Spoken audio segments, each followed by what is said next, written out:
Hey guys, how's it going? My name is Joe Turo and welcome back to GP Blog. It's Japanese Grand Prix weekend and that can mean only one thing, early starts. I'm very tired. I'm joined by Toby. Toby, did the Japanese Grand Prix make the early start worth it? Joe, it's quite a tough one. I'm not really too sure it made it worth it, but it was a decent race. There was some bright spots in it. But I would personally I wouldn't say it was worth it. I don't know how you're feeling. I actually didn't mind it too much. It was okay. Not a classic by any means, but I actually thought it was alright.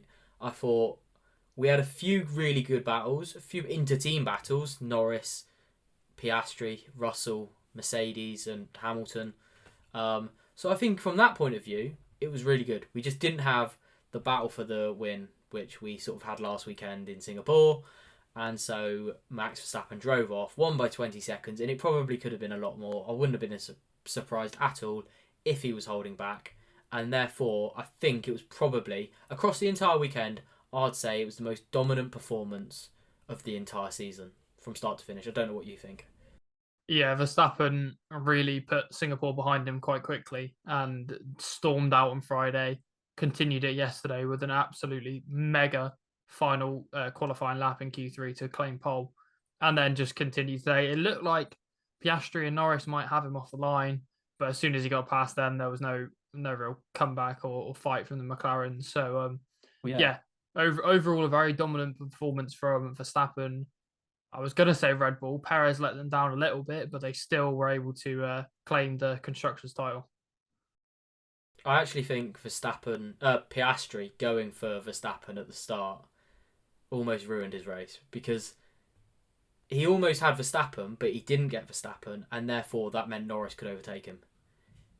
If he overtook Verstappen, he takes the lead, but he didn't, and so he therefore misses Also, out. his pit stop under the VSC, the Sky Yeah, Sports commentators were like losing their minds, thinking that McLaren had timed it perfectly, but then it actually worked out that whilst he was yeah, coming into the pit lane, it was still green flag conditions on track, so he didn't really gain that much in yeah, the VSC pitting anyway.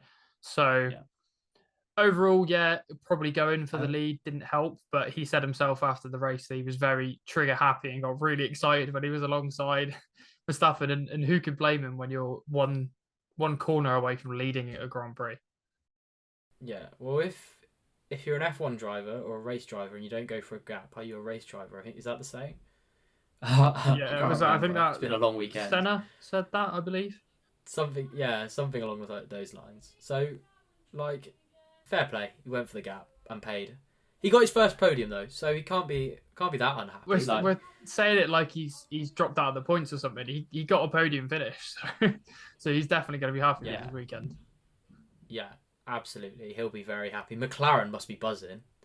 What a weekend for them. Like, Yeah, they looked really good. There was times on ridiculous. the team radio where I thought Lando and Piastri were going to have like a real big fight on track because Lando wasn't happy that Piastri wasn't letting him pass, but eventually he got team orders, Yeah, and yeah, it was the right move because Norris then stormed off and gained like 3 seconds really quickly. yeah. Um, Had loads of but pace. Had loads at of the end of pace. the day, like you said, double podium finish. I think they'll probably be celebrating with Max tonight. I reckon. Yeah, Max will be celebrating a lot and Red Bull will be celebrating because they're now the constructors champion. And they now have the biggest lead over second place in constructors championship history. Like Mercedes have the previous best five, and now Red Bull. They're probably going to be even further in front because I can't see Mercedes closing up the gap enough. But they're 318 points ahead of Mercedes. I think it depends on how Perez performs because if it is just say Perez keeps on struggling, it's literally just Verstappen versus Hamilton and Russell. So the gap can't Yeah, really go as much. If Perez was finishing second like he was at the start of the season, then Red Bull would 100% storm away with it and probably have the yeah, record by now. But Perez's performance recently been that bad that yeah. Mercedes are just about clinging on to their record.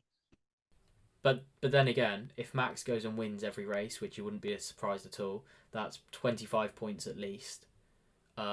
Mercedes have to go and finish second and third, or third and fourth. at worst to go and match that. Yeah. But I mean, They if had they're to close the getting, gap, and they've if they're finishing fourth and fifth, that's 22 points. So they're only losing 3, which in the whole Only scheme of 3. things it isn't too bad. But the gap is still growing, and it's already a record. It's already a record. So that just shows how ridiculously dominant they are. Like they could have one car and still extend the gap in that record. That's how much of a joke that Red Bull is. Like, and around Suzuka this weekend, I personally think, ignore Perez, Max in that Red Bull this weekend at Suzuka. I'm trying to think of like a combination of driver and car that comes close to it, but that was absurd. That was genuinely absurd that weekend. Yeah, it was crazy. I didn't watch too much of the practice sessions because, to be quite frank, I wasn't waking up at 3:30 to watch the practice session. No, don't blame you. But I watched quali and the race today, and he just looked unreal. I think he started off about a second clear in FP1, then they brought it down to about half a second, and then by FP3 there was a bit of hope because McLaren were within 0.2, so they were a lot closer. And then qualifying half a second, the race 20 seconds, and once Max got out of turn 1, there was no chance. Like, even when the first safety car restart, Max just bolted down that first straight into the first turn and was Well, Lando reacted quite well and was managed to kind of stay with him at the start. But like you said, as soon as he got around that corner onto the straight, the gap opened up straight away. And by that point, there's no point in Lando even trying to chase him down because he's not going to catch up. Yeah, it was a truly dominant performance from Verstappen, and arguably the most dominant of the season. So thank you very much for joining me, Toby. Thank you very much, Joe. I'm very much looking forward to non-early starts for the next Grand Prix, I will admit. Yes, I'm very much looking forward to Qatar in 2 weeks' time with a normal start. So we'll catch you next time.